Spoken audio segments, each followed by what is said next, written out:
আমাদেরকে পুলিশের তৎপরতায় শিক্ষা মন্ত্রণালয়ে নিয়ে যাওয়ার পরে ওনারা কোনো কথা বা মিটিং না করে ওনারা আমাদের পাঠিয়ে দেয়।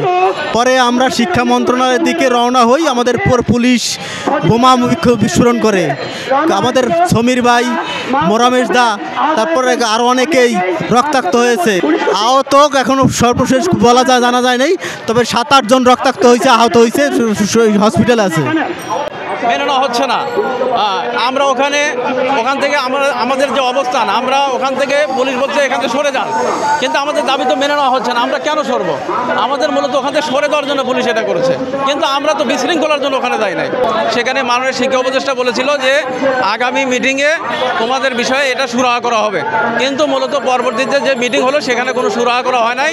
আমরা জানতে পেরেছি যে এনটিআরসি চেয়ারম্যান নাকি এটাতে ভেটো দিয়েছে।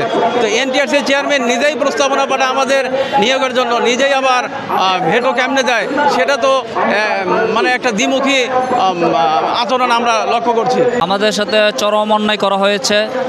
পিছনের সারি তো আপনি দেখতে পাচ্ছেন কিছু পুলিশ এখনও বর্তমানে আছে, কারণ ওরা হচ্ছে আওয়ামী লীগের দূষর, আমি যা বুঝতেছি। কারণ খুবই অনৈতিকভাবে ওরা আমাদেরকে লাঠিচার্জ করেছে, অথচ আমাদের বিষয়টার জন্য সম্পূর্ণ যৌক্তিক, সম্পূর্ণ ন্যায়সঙ্গত। কারণ আমরা এমন কোনো অন্যায় করিনি। কারণ আমরা শিক্ষক, আমরা যদি অন্যায় করতাম বহুত আগে থেকে করতাম। আমরা 40টা মানববন্ধন করেছি, এর আগে সেই 2021 সাল থেকে আমরা মানববন্ধন করে আসতেছি। 2021 সালে পরীক্ষা ওরা নেয় নাই, ওইটার জন্য মানববন্ধন করেছি, প্রিলির জন্য মানববন্ধন করেছিলাম।